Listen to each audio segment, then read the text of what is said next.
जळगाव जिल्ह्यात लोकसभा सार्वत्रिक निवडणूक 2024 करिता 13 मे रोजी मतदान प्रक्रिया पार पडणार आहे। याच पार्श्वभूमीवर जिल्ह्यात मतदानाची टक्केवारी वाढावी याकरिता जिल्हाधिकारी तथा जिल्हा निवडणूक अधिकारी आयुष प्रसाद यांनी एका निमंत्रण पत्राच्या माध्यमातून जिल्ह्यातील नागरिकांना मतदान करण्याचं भावनिक आवाहन केलंय।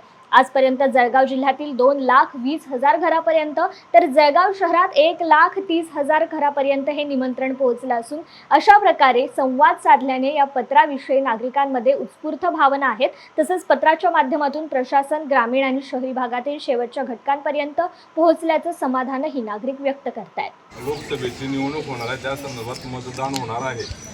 मतदान जास्तीत जास्त मतदानाची टक्केवारी वाढवण्याकरता माननीय कलेक्टर महोदय यांनी आपल्याकडे आता पत्र पाठवलेलं आहे। त्या पत्राचे वाचन आपल्याला आज करायला सांगितलेलं आहे। त्यानुसार मी तुम्हाला ते पत्र वाचून दाखवतो।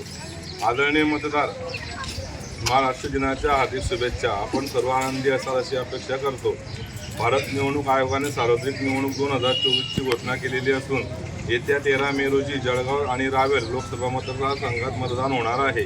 या दिवशी आपण व आपल्या कुटुंबियांनी मतदान करण्यास अवश्य यावे, त्यासाठीच हे निमंत्रण पाठवित आहे। आपल्या कुटुंबातील सदस्य ज्यांनी जळगाव किंवा रावेर मतदारसंघाच्या मतदार यादीत नावे आहेत तथापि शिक्षण नोकरीनिमित्ताने अन्य ठिकाणी राहत असतील तर तिथे काम करत असतील तिथे त्यांना पगारी रजेचा अधिकार आहे। दिनांक 11 मे आणि 12 मे रोजी शनिवार आणि रविवार असल्याने त्यामुळे त्यांनाही लोकशाहीच्या या सर्वात मोठ्या महोत्सवात सहभागी होण्यासाठी बोलवून त्यांना मतदान करण्यास प्रोत्साहित कराल।